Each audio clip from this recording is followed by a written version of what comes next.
will be leading our meeting. So Representative Freiberg. Thank you. And I look around and I see a lot of familiar faces, and I know we're all on the same page, and we believe this is the number one thing for economic development in this state and for everything else. It is so important. And we want to convince as many people, particularly in the legislature with me, of this as we can. As chair, I'd like to call this meeting to order. And before we have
Testing, 1, 2, 3.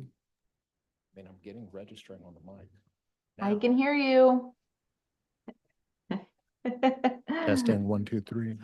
All right. All right. We'll be able to get started in about 2 minutes. Now, it seems that we are able to, audio is back on. Thank you for your patience. We're going to give our coffee fetchers a minute or two, an opportunity to join.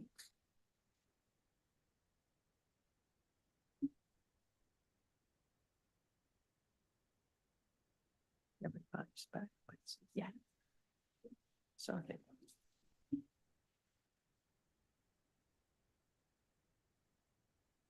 Okay, everything should be good to go. I need the, can you share the screen with the live Zoom, please?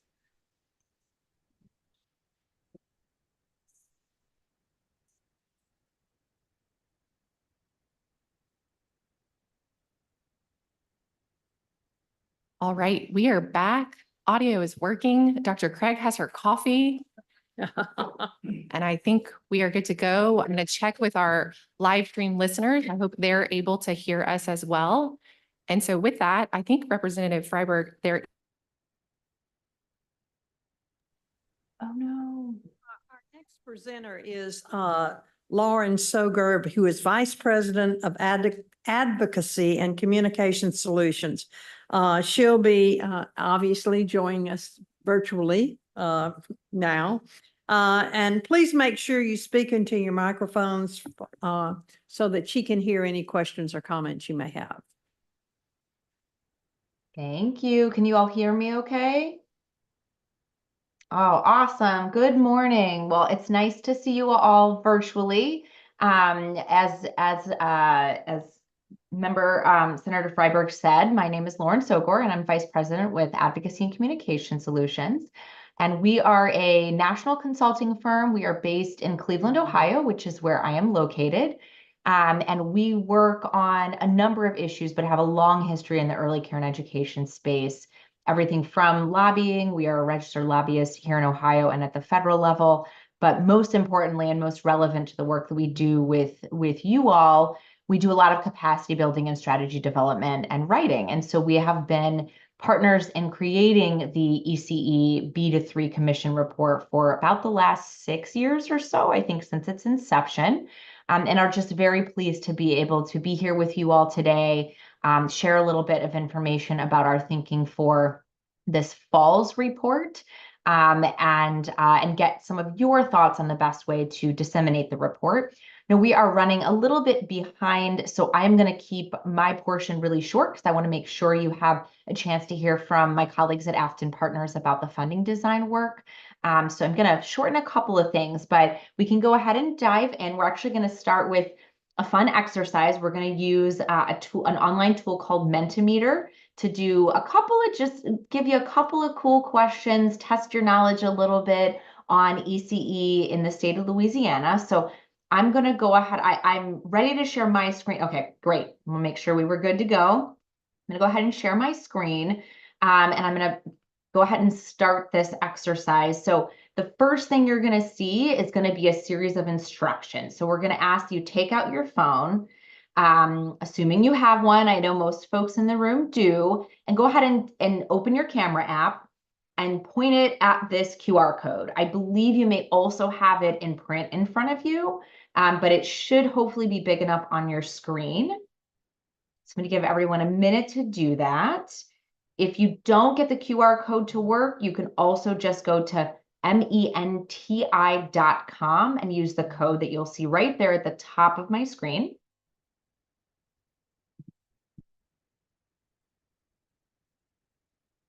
Just give folks a second to get in there. And then I'm going to go ahead and we're going to actually just do 5 questions right now. Then we'll pause. We'll talk a little bit and we'll bring this back up in a little bit when the folks from Afton are sharing more. Can you all still hear me? Okay, great. Yes. Can you zoom in a little bit on the code? Let me see. I should be able to. Oh, no. Is that helping at all? No. Alas, I cannot. Let me see. Okay, does that help? A little bit? I didn't know. Hmm.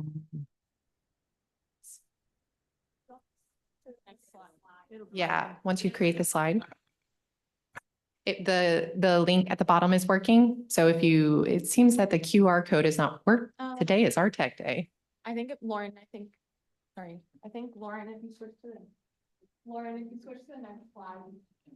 Next Lauren, if slide. you switch to the next slide, it should get started for. There we go. Let's see if that works. Oh, oh, yeah, it does. All right. Yay. All right. So hopefully you all can see on your phone. So just make sure you're responding to the questions in the same device that you loaded it on. So yep. So the first question here is, how many children ages 0 to 3 in Louisiana still need access to high quality early care and education?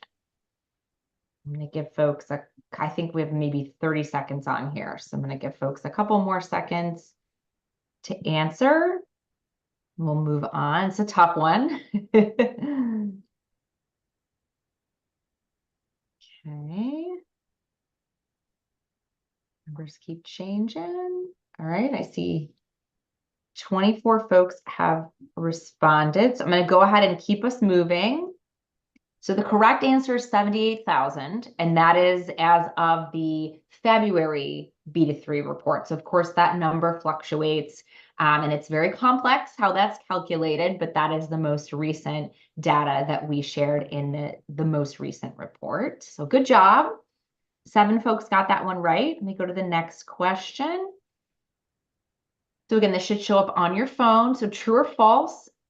Most ECE teachers in Louisiana earn a median hourly wage of $20. Is that true or false?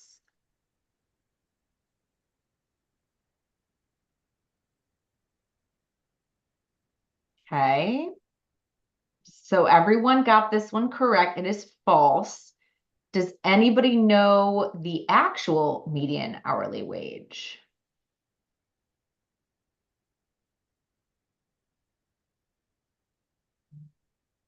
No guesses? It's $9.13, which is well below a living wage. All right, our next question. What is the return on investment for every dollar that is spent on high quality early care and education? And this is true across the nation, not just in Louisiana, if that helps give a little hint.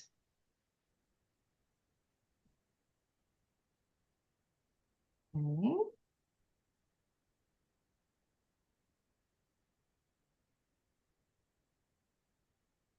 Give folks a few more seconds.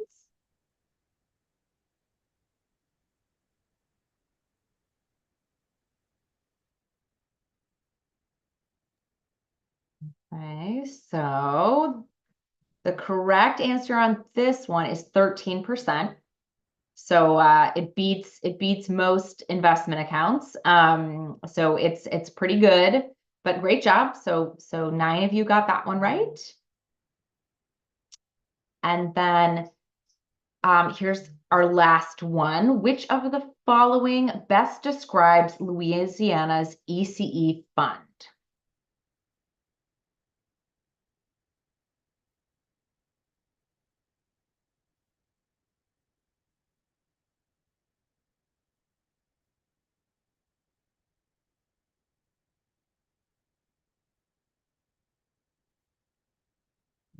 Getting there.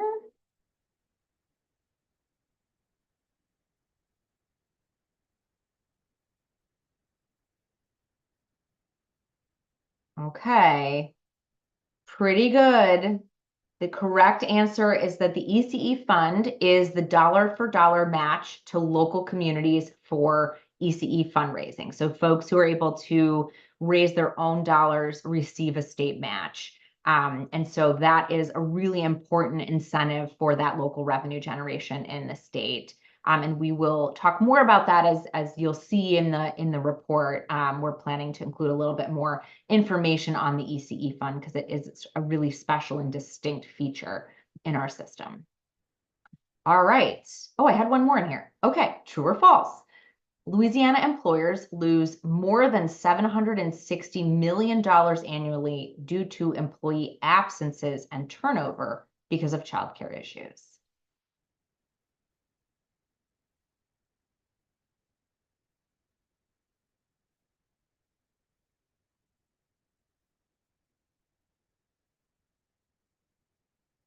All right, so that is true. Nice job. Most of you've got that one right. Yep, that is true. So again, one of the key things that we talk about a lot, especially in this annual report, is the economic impact of lack of access to quality childcare, right? That it really does affect not only individual families, but really those employers and ultimately the state's entire economy. So I'm going to stop sharing here. We will be bringing Menti back up in a little while, but if you don't mind putting our slides back up, Karen, and I'll keep talking through those. Awesome, thank you. So just to kind of reorient to the report, and really you've already seen this. So we just talked about, I know right before I came on, what the purpose and really the goal of the commission is, and one of the deliverables, so to speak, is this report. Just for those who may be new, or just as a reminder, this calendar year is unique because we're actually releasing 2 reports. So we had one that went out in February, March, and then we'll have this one in September, and then we'll revert to our once a year cycle. So it's just really a kind of a great, exciting opportunity to be able to share that information twice. You can go ahead to the next slide.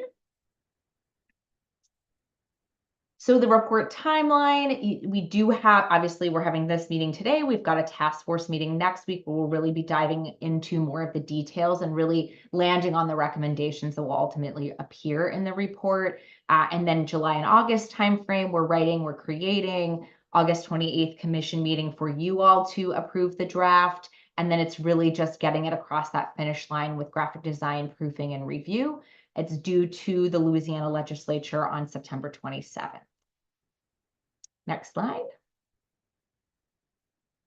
So there's a couple of important goals with this report. And for folks who, most of you in the room have probably seen these reports. Again, we've had quite a few of them over the last 7 years.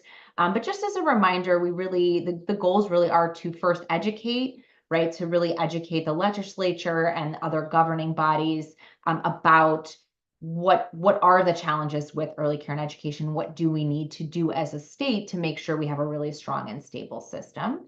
And that second goal is really to spur action. So again, we do center this report on those recommendations to the legislature for things that they can do to keep moving this important vision for quality ECE for every kid that needs it. We really want to spur that action. So those are the 2 main goals of this report. You can go to the next slide.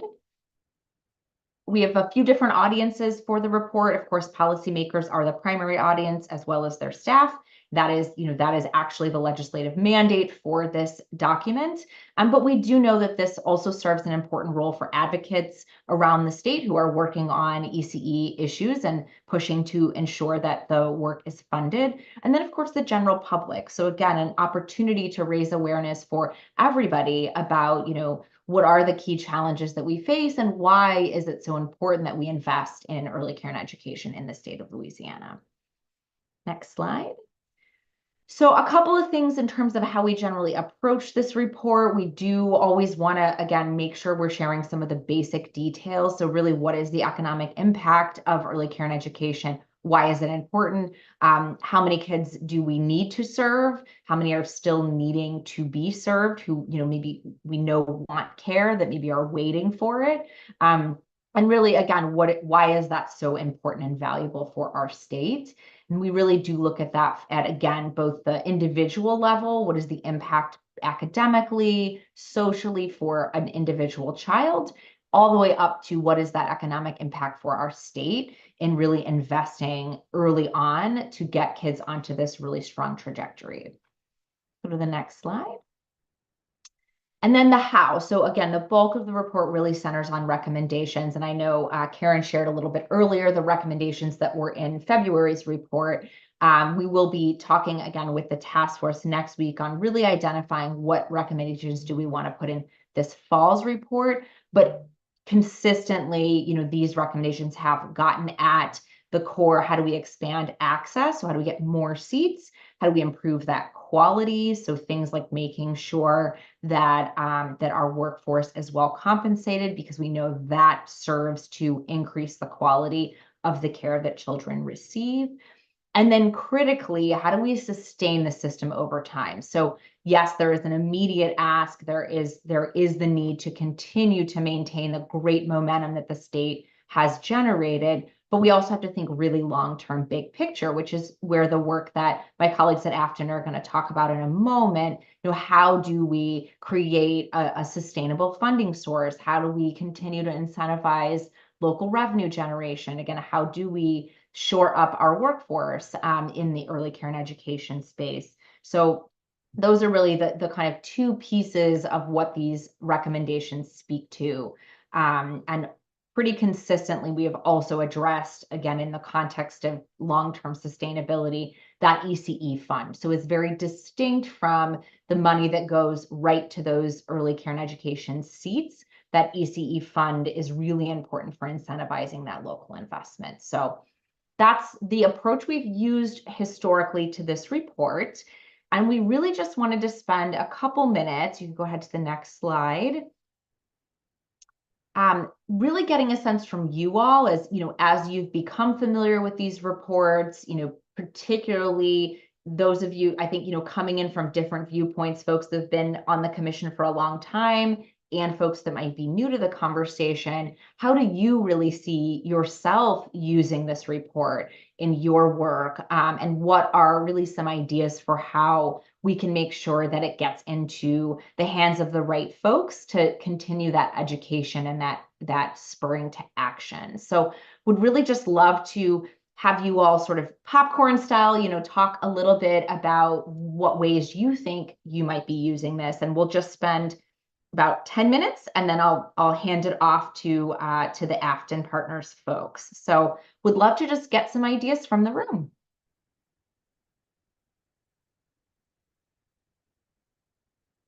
Okay,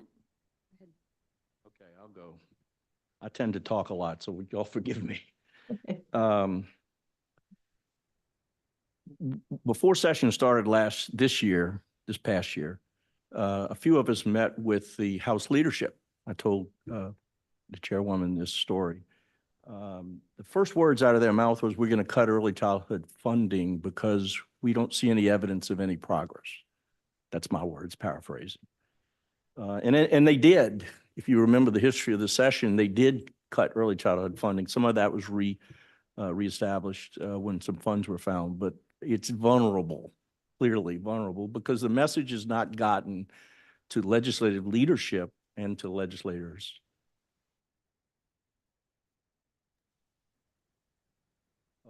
That the importance of this. Now, let me try to connect the dots for a second. Bessie's goal came from when Mr. Garvey was there, was to have our kids reading successfully by the third grade. And soon we're going to add math to that goal so that third grade is the target. They're never going to read successfully in the third grade if they don't have early childhood preparation, period. It's not going to happen. But yet I've never heard those dots being connected. So my suggestion, as having served on legislative committees, including the finance committee for a long, long time, was we need to get the message to the legislature. And maybe it needs to go from school boards, I don't know. But if we're going to be pushing for third grade success in reading, we got to have early childhood preparation. And it all equates to money. We all know that. Nobody in this room wouldn't. I mean, the only reason we're here is because there's not enough funding for this effort. So I think whatever comes out of this report, it's extraordinarily important that we connect the dots of what this does so that the legislatures will understand that there is significance of early childhood. And number two, that we keep it as simple as possible. I mean, I can't tell you how many hundreds and hundreds of reports legislators get that are full of pages and pages and pages. They read about the first page, maybe. So it's more personal contact, simplicity, and keep pounding the message, and getting organizations like Bessie to understand the significance of how Bessie will never succeed in its goal if kids aren't prepared. So that's all I wanted to say. Thank you. Well said. On that because I am the birth to fifth grade supervisor of curriculum instruction. So I have the babies and I do have the third graders that we are trying to make sure that they're meeting the literacy and numeracy screener standards. So what I plan to do with the report is to use it as a catalyst for fundraising to build the awareness of the lack of early childhood care that we have in our parish, particularly for birth to 2-year-olds. I am the director of Head Start, so we are able to let 102 children receive Head Start services. We are trying to get some seats in our 2 Type 3 centers also. We just wrote an early Head Start grant, and we are building a micro center through the generous funding of a grant. So we have some exciting things happening, but having the facts and the research and the documentation to back the why and to really spread the message, I think will be super helpful. I'd like to piggyback on what's been said because I know I have been a gnat in the ear of Philip DeVilliers, our speaker. He just kind of rolls his eyes when I come up now and speak. But I like the idea of the school systems, the school boards getting involved because I think legislators hear a lot from fellow legislators and from the early childhood advocates like Libby, but they're not hearing enough from the school systems. And I think that's a key. And I like that idea a lot because I think they need to hear from more people than just the that are dealing with children in the 3rd grade, in the 2nd grade, who aren't prepared. And we know if the brain isn't developed by age 5, we're in trouble. And without that early education, we're not going to get that. So I really think that's a great idea and something we need to look at. One thing that would be helpful, in our community, we've had to do a lot of education around just how few children are actually being served and understanding the extent of that wait list. These are if this report is for legislatures, that they should know that these are their constituents that are on the wait list, how long these wait lists are, how few of their constituents are being served, even though they're eligible. It's just helpful to know your own community in that way. I'd like to add some things. So in EBR, I absolutely agree with everything you said. And I knew all the stats because when we bring people into our micro centers, we have 6 now. When we bring people into our micro centers, we get a response. They're able to walk through the classrooms. They're able to see that public school child care center partnership. And actually, Tara Emory has 2 of our micro centers now. And so they're able to see that and they leave wanting to do more. How can we help? But we hit them with the anticipatory set. And I start off quoting that data. There's a 13% higher return on investment. In EBR, we need 16,000 more children. Do you wonder why the 60% of children are below 3rd grade level once they get to 3rd grade? Guess what? It's directly proportional to the number of students who are not receiving early childhood care. From that pitch, we were able to raise $154,000 last year, and that was our first time raising money to receive the ECE fund, but that was using all of that data together, as well as, like you said, Representative Freiberg, bringing people in to see how we are doing it at the school system level and how that could possibly replicate it across the state.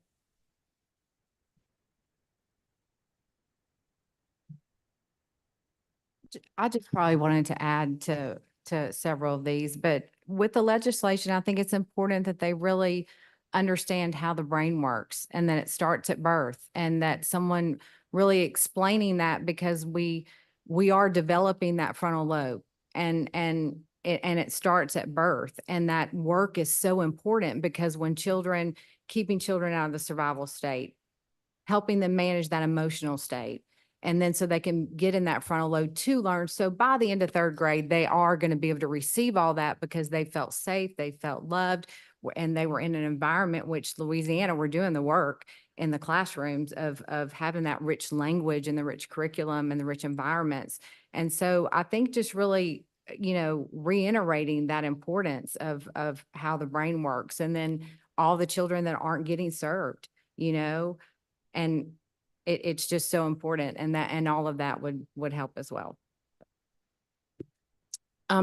I ditto all of what everybody else is saying. The piece that I want to talk about is we talk about the school systems, but we are not recognizing that early learning centers are just as important as school systems. They are small businesses. They are the backbones of our thriving community, or the communities that sometimes there's in a rural community might be one early learning center or an FCC or a family child care provider that is within 45 miles of that community. So we need that data. We need those early learning centers or that FCC in there. So we need to make sure that the legislators understand and get into those centers.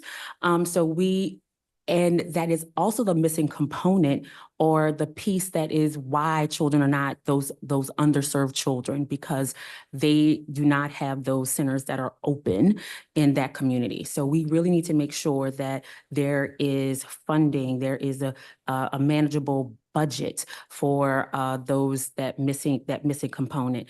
If there are not centers open, children cannot be served.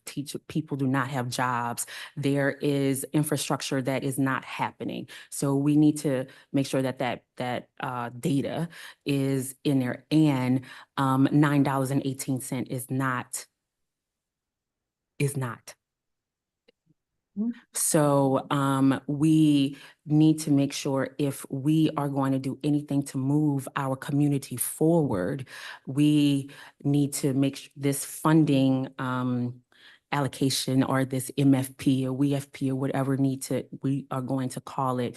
We have to put the money in there to make sure that it is a competitive wage, a livable wage, and so we can recruit and retain staff, because that is what is going to make the difference in reading. Because if we are paying people $9.18, they might not know how to read either. One more thing, the harsh reality of the situation is the politicians in the legislature don't care about the brain. They care about the voters that are going to vote for them. If they have an option of putting money into fixing a gym in somebody's neighborhood or doing early childhood, they're probably going to fix the gym. So unless the message gets to them, and I think that's why I always love the school boards. I find the school boards don't really get too active politically, but yet those are the local people. So if you can get them emotionally charged up and let them pound on their local politicians so that the politicians understand the voting situation, you have a better chance.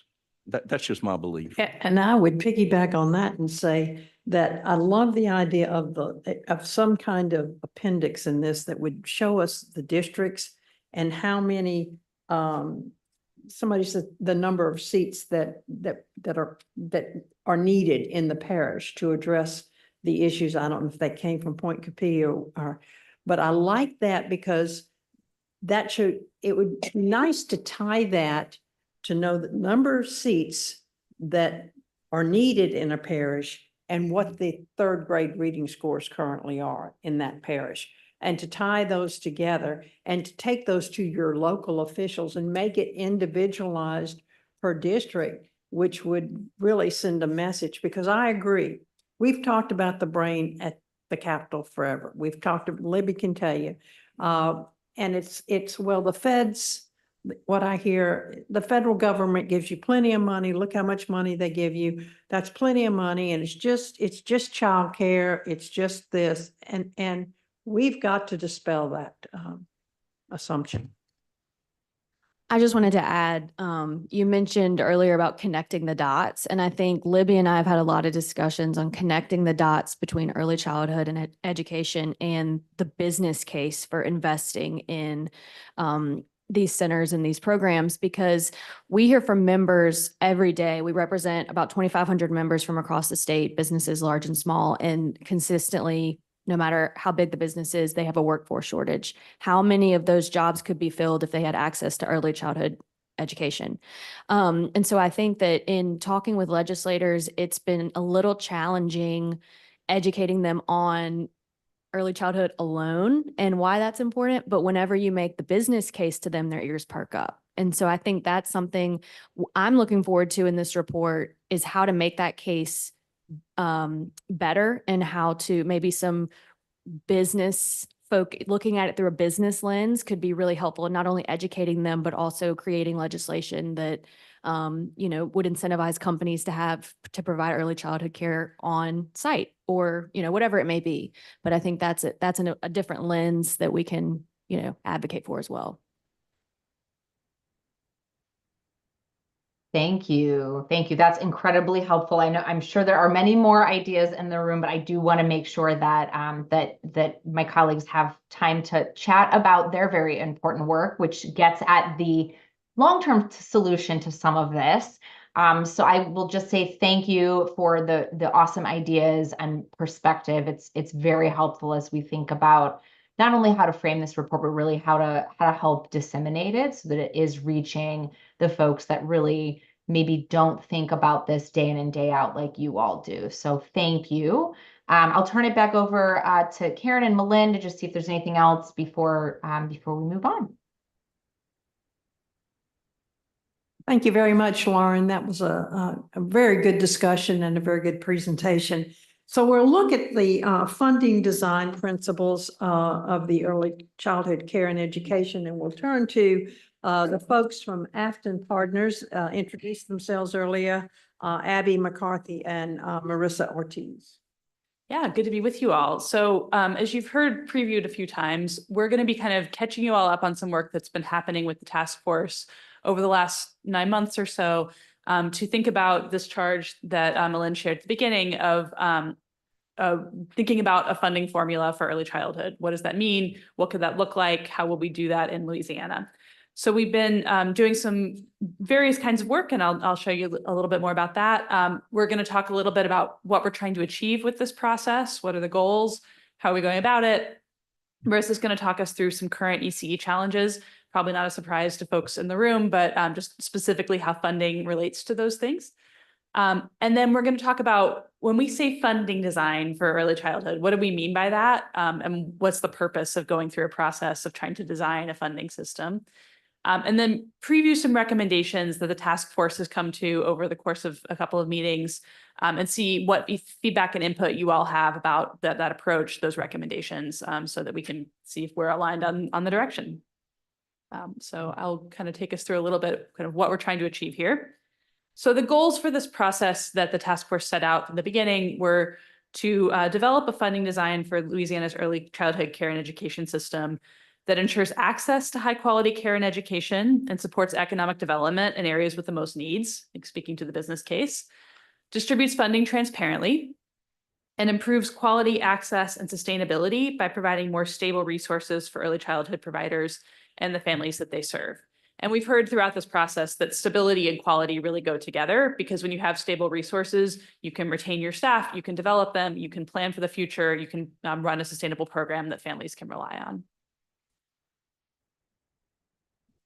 We laid out some guiding principles at the beginning for how we wanted to go about the work. I'm not going to read through all of them, but I think a few that I wanted to highlight for this group, just to ask you to hold us to these.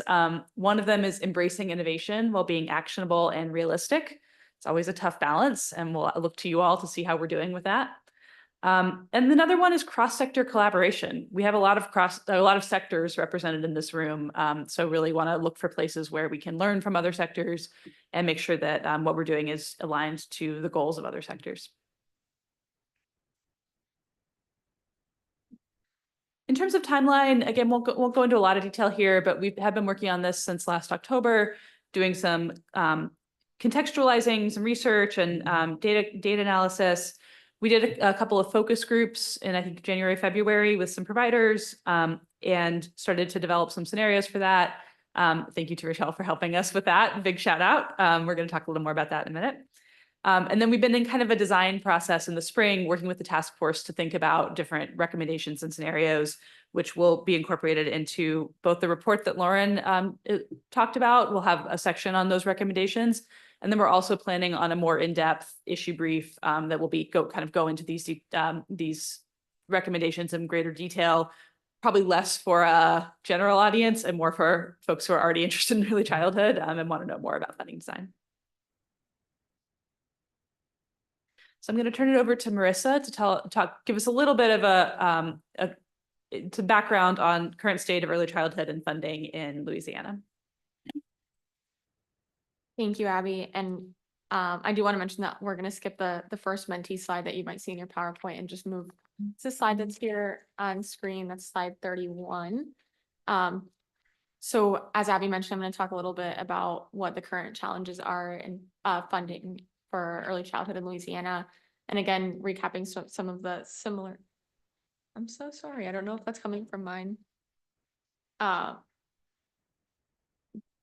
Again, you'll hear sort of some similar. You want a different mic? Maybe I'll just turn it off and try to speak loudly and you all let me know if you can't. It will take a break from it.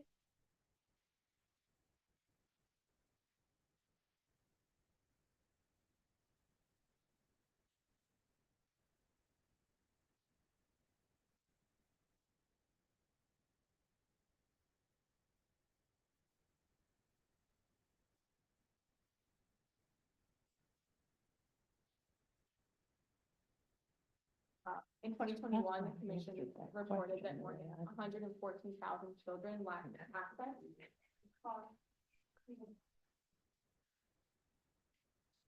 We'll see if that's it. Thank you. Sorry about that. Hopefully this works better. So in 2021, the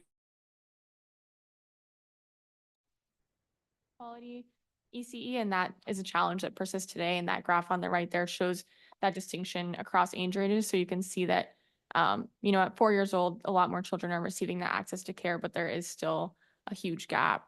The task force recommended an investment that would increase that percentage from 13% where we are about now to 66% over 10 years. So that'd be a major shift in access to care for children.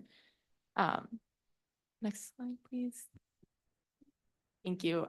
So we did take a look at what access looks like across the state by parish. And while there's not a strong correlation, there is some indication that higher poverty communities have more access to publicly funded ECE slots. So when we think about targeting funding towards communities that have higher need, this helps us think about what that looks like now. There's in some parishes, there's about one ECE slot for every 10 children. So that's pretty low on the scale. We're looking at parishes like Livingston, Beauregard that need more support in helping children have access. In places like Orleans or Jefferson or Baton Rouge, there's about one slot for every 5 children. And there's some parishes that are getting a little bit closer at 1 slot for every 3 children. That's like Caldwell, Iberville. There's a few more there that you can see on your slides. So feel free to take a look. Sorry, can I ask a question here? So when you're looking at this, and I haven't had time to really dig into this, but I'm looking at the 1 slot for every 10 children. Is that strictly on funding, or is it also because of access to actually a center that receives the funding? I think it's a combination. It's a combination of both. So we're not just looking at funding. We're also, we've heard a lot of reasons that there might not be access to childcare. Quality staff, for example, is impacting slots and availability in various parishes as well. Okay, thank you.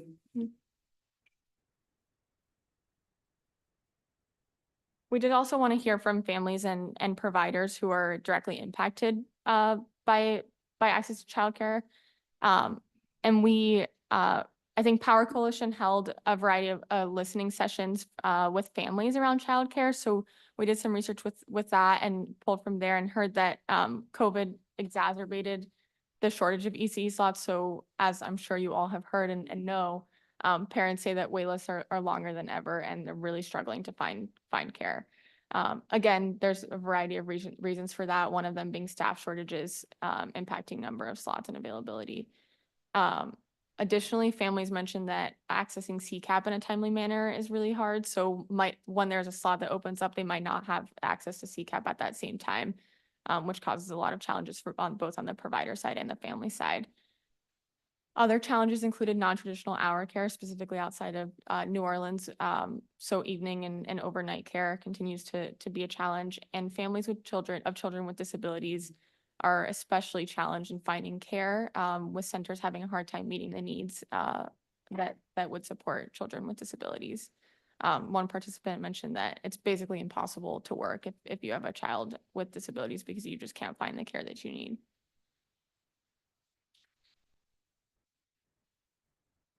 We also specifically spoke and held focus groups with providers, which Abby mentioned earlier, that shed some light on some of the challenges, some of the challenges that they're facing. So we heard that a lot of programs do serve infant and toddlers, but they are serving them less or opening more preschool classrooms because it is so hard to afford infant and toddler care. So we do know that infant and toddler care is far more expensive than serving older children because of those lower ratios, and programs are struggling to support that. So while there's a shortage in infant toddler care, there's also more demand for that, making it really challenging for families with young children. We also heard that some funding sources are capping total class sizes, even while maintaining ratios. That means that some programs are lessening the amount of children that they're serving in order to meet the requirements to receive certain funding sources. And again, the workforce issues. So this has come up multiple times, but programs are struggling to recruit and retain a qualified workforce. Again, that $9 an hour just isn't cutting it. And then we heard from families that they're not able to access families of children with disabilities are not able to access care. We also heard from the provider side, we really want to provide those services, but we're not able to afford what it might cost to bring in an additional staff member or what it might cost to pay for some training, professional development support around that. So that's a challenge that's coming up on both sides. On the next slide, continuing on these challenges from providers and digging a little bit more into funding, we heard that varied payment structures from each funding source are making it difficult for programs to have that financial stability. It's important that providers have predictable, stable funding so they can make payroll, for example, and plan for their programs. And providers mentioned that they strongly preferred having that pay for enrollment versus attendance, again, which helps stabilize their payments. And that timing of payments is also a challenge. So a program might receive funding in advance, or they could receive funding after providing the service. And when they receive that payment in advance, that helps support their financial stability. One provider mentioned that that lack of predictability is compromising programs fiscally. And another mentioned that changing from enrollment to attendance has been a game changer for CCAP. So there were some positive shifts, but there's still more that's desired in terms of that predictability and stability of funding. Providers felt that programs like City Seats and Head Start that are paying in advance are working really well for them. And so they're looking for more opportunities to have similar pay structures for other programs. That's a quick run through, but I'll pass it back to Abby to dive into funding design. I think one takeaway for me from that process is just that how you get paid is almost as important as how much you get paid, because it just the ability to plan, the ability to know what's coming. So it's not just about the dollar amount, but also about like the structures around that, which is a big theme of this work in funding design.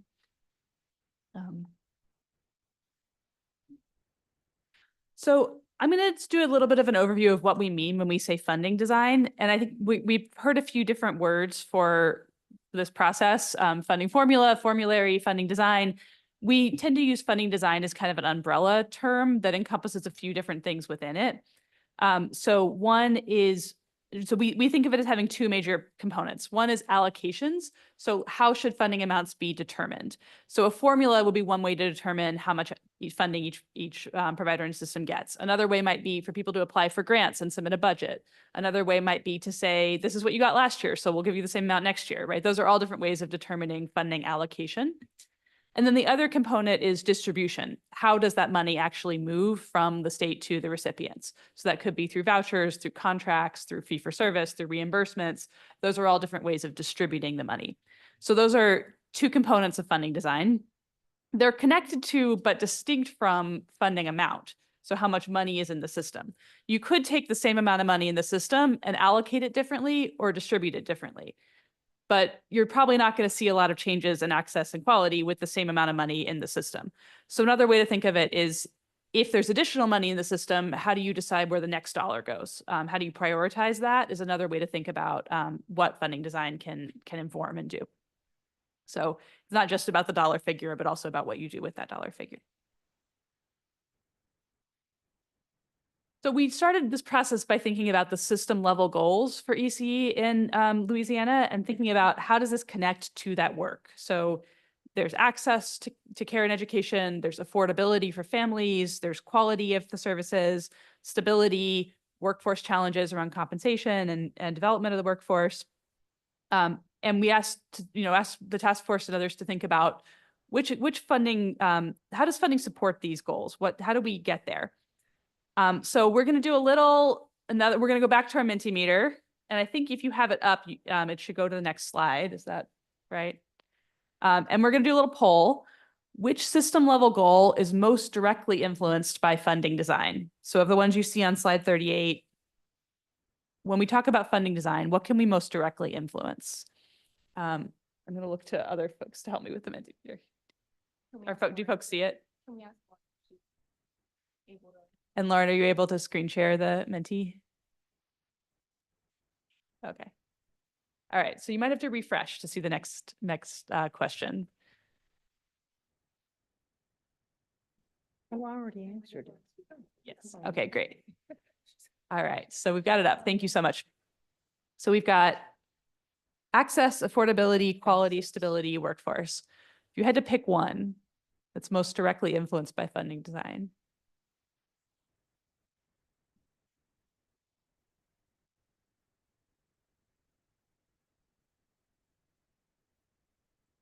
Okay, we got two front runners here.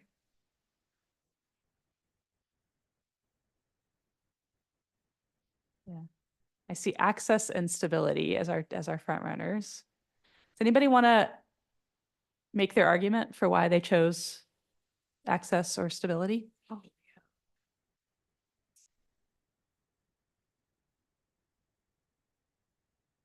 yeah. Mm-hmm. Mm-hmm. Access is. Mm-hmm. Mm-hmm. So the number one thing we're going to solve with funding design is to provide more access to places that don't have it. Yeah. Great.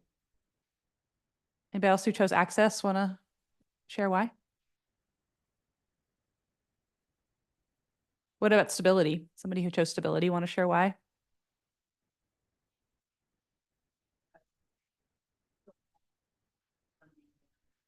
Mm-hmm. They go together. Yeah. Mm-hmm. Mm-hmm. Mm-hmm.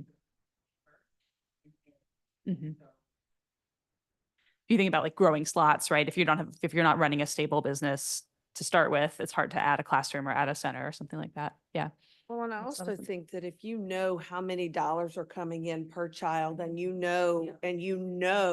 you can, that the stability becomes so critical because then you can make all of your plans based on what you know will be coming in the door, hopefully by enrollment, right? Not attendance. And that way you can make these decisions. So I think stability is very important. Yeah, and that allows you to do things like go get a loan to expand, if you know what your cash flow is going to be because you have that. Yeah. And with the stability comes the quality. So, yeah, I talked to a provider once who said, the staff turnover, like that's my quality walking out the door, because that's like, I invest in teachers, I work with them to, be really like caring, nurturing, educators, and then they leave. And that's really hard. But it's also, if they can get a better job, it's hard to begrudge them that, right? So, great, thank you for that. That's really helpful. To get our wheels turning about what we're looking to do. And go back to our slides. Thank you, Marissa, for making this work. If I can get it to. Okay, great. Okay. So when we talk about funding design, one of the first things we want to do is really shift our perspective. And historically in ECE, we have tended to think about things from the perspective of each program.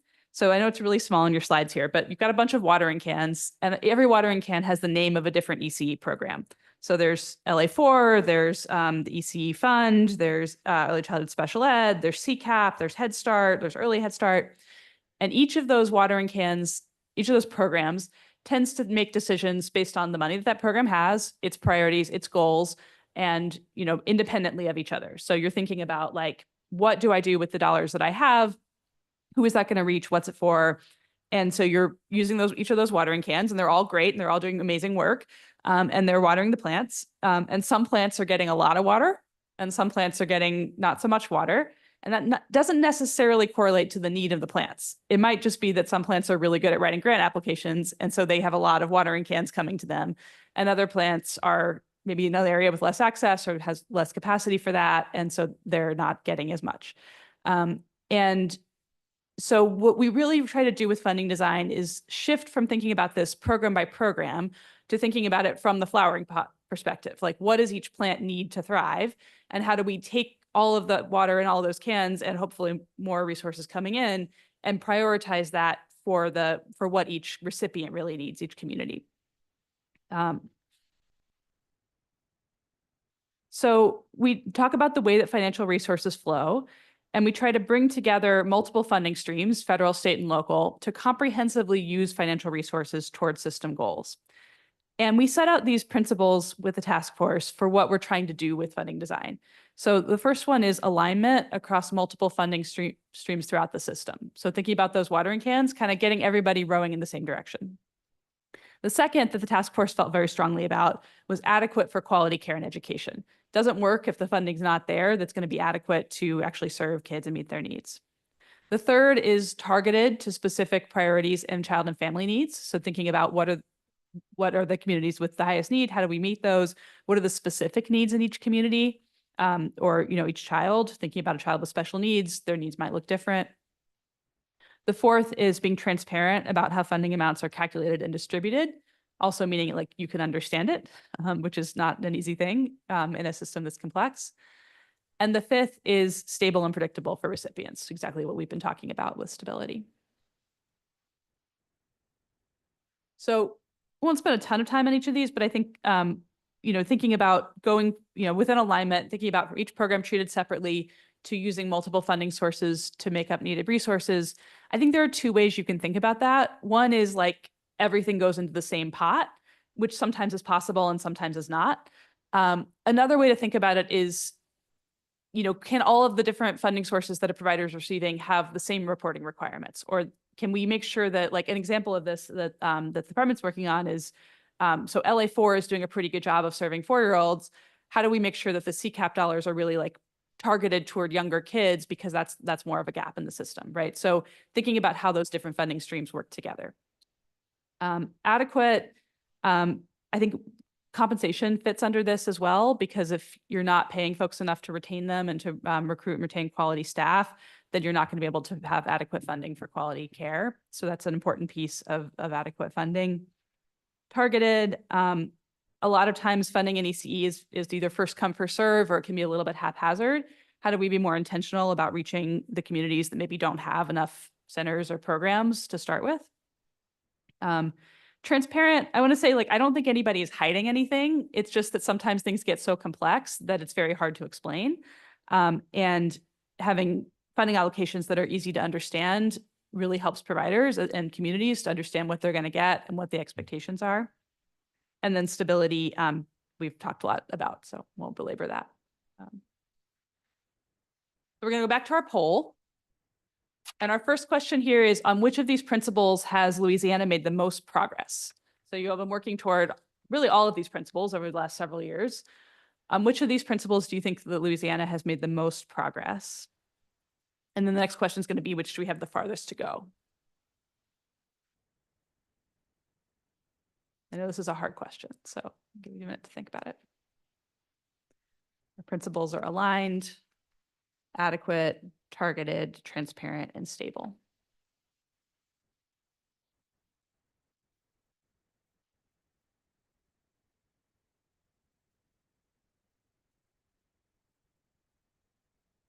Range.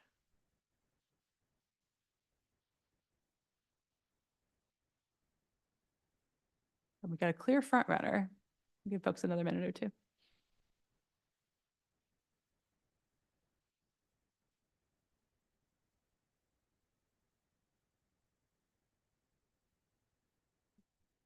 Okay, targeted is our front runner. Who wants to explain why they chose targeted? I would say targeted just because you can see from LA4 and NSCCD and CCAP, you can see the income lines in terms of who is eligible and who is not. So most of the programs, state programs, are targeting low income families. Yeah. Mhm.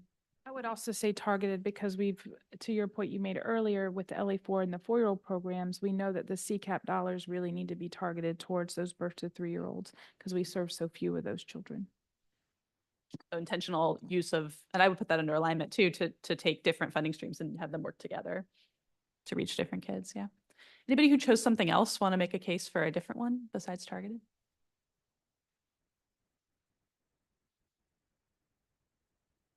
I would say aligned. I mean, if you think about the work, Conrad did in the legislature, it helped align our programs with when they did Act 3. So we have, a lot of coordination amongst programs as well as requirements and those types of things. We do work in some states where everything is in a different department. The Human Services has CCAP and the preschool programs in the Department of Ed, and somebody else has licensing and somebody, so the fact that even just the team is working together along that, is already a big win. Anything else people want to shout out here? All right, let's go to the next question. Where do we have the farthest to go?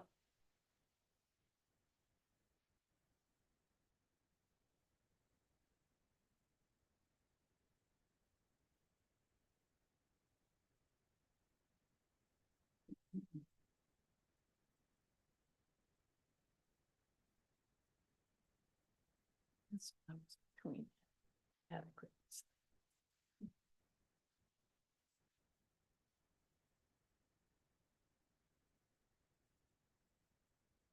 So 2 front runners in this one. Adequate, I think, definitely a challenge everywhere. Anybody want to talk about adequate?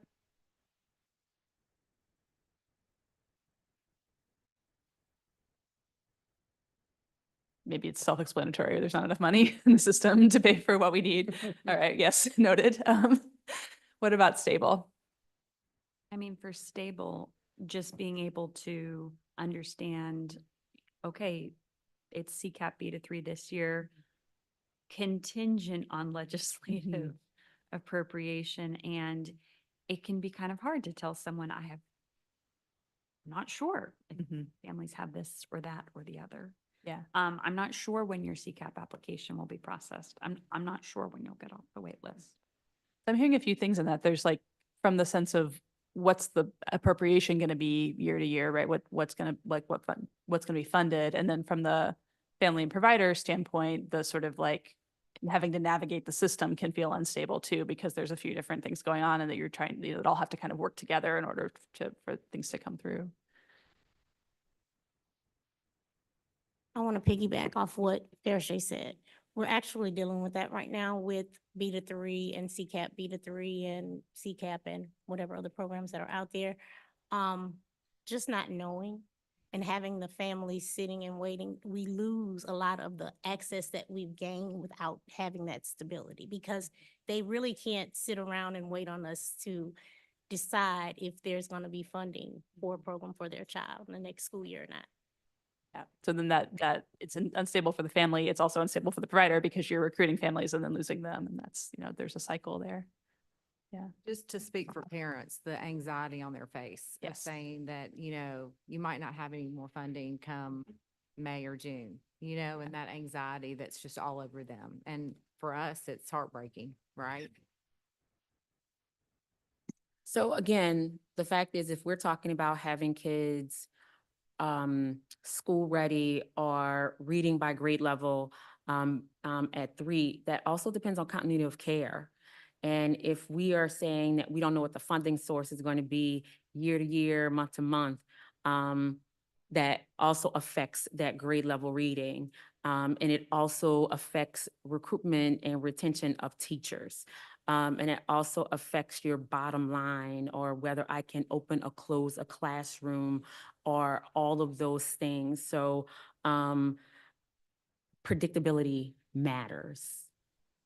Yeah. And being able to say, I have the money to give you a raise that's not going to go away in a year, right? And not have to do it. Absolutely. Yeah. So Yeah. unlike the school system who has an MFP, Mhm. right? And they can use, they know that, Early Learning Center does not. That is a perfect transition to where we're trying to go here. So we're going to go back to the slides, and we can go on to the one that says funding design recommendations.